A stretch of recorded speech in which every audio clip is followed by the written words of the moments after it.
Good morning. তো দেখো, কালকে আমি মেহেন্দি পরেছিলাম আর মেহেন্দির কালারটা কিন্তু অনেক সুন্দর এসেছে। আর আমার সকালবেলায় মেহেন্দির পরের দিনের মেহেন্দির গন্ধটা খুব ভালো লাগে।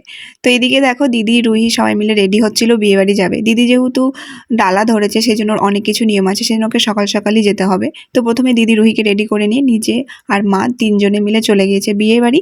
আর আমি এদিকে রেডি হয়ে চলে এসেছিলাম অফিস। আর বাড়িতে এসে আমি লিটারালি 10 থেকে 15 মিনিটের মধ্যে এইভাবে রেডি হয়ে নিয়েছি, কারণ যেতে হবে এখন বরযাত্রী। তো চল আপাতত যাওয়া যাক। গিয়ে দেখি বরণ হচ্ছে। এখন আমাদের 9টা কি 9:30 বাজছে। আমাদের খুব তাড়াতাড়ি যাওয়ার কথা ছিল, বাট দেরি হয়ে গেছে। তো এখানে গাড়ি ডিসাইড হচ্ছিল কে কোথায় বসবে। তো বেশি জনের ছিল না বরযাত্রী, সেই জন্য 2 কি 3টে গাড়ি করা হয়েছিল।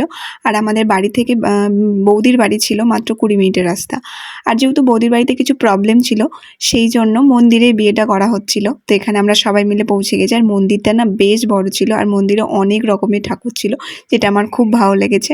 আর বৌদিকে এখানে আশীর্বাদ করা হচ্ছিল, আর খুব মিষ্টিও লাগছিল। আর বৌদি জানো তো আমার থেকে ছোট বয়সে, তোকে বৌদি বলবো না নাম ধরে ডাকবো বুঝতে পারছি না, বাট আমি নাম ধরেই ডাকছি। পরে ডিসাইড করা যাবে কি বলবো। তো এখানে বসে গিয়েছে বিয়ে। আর আমি এরকম বিয়ে প্রথম টাইম দেখছি। যতবার দেখেছি আমি এরকম মন্দিরে বিয়ে দেখিনি। আর বিয়ের মধ্যে আমার এই সত্যপাকটা খুব ভালো লাগে। তো এখানে হচ্ছিল সত্যপাক। আর আমার এখানে সব রিচুয়ালসই হয়েছিল, বাট ওই জাঁকজমক করে যে আনন্দটা হয় সেটা হয়নি। তো যাই হোক, ভালোই লেগেছে। তো এখানে মালা বদল হচ্ছিল, আর আমরা নিচে বসে গিয়েছিলাম, কারণ অনেকক্ষণ ধরে বিয়েটা হচ্ছিল। তো ফাইনালি সিঁদুরদান হলো। তো চল আপাতত এখানে ফটো সেশন কমপ্লিট, সবাইকে টাটা বলে আমরা চলে যাই খাওয়ার দিকে। তো পাশেই হচ্ছিল, পাশেই খাওয়া দাওয়ার ব্যবস্থা করেছিল একটা হোটেলে। তো ওখানে চলে যাই আমরা সবাই মিলে।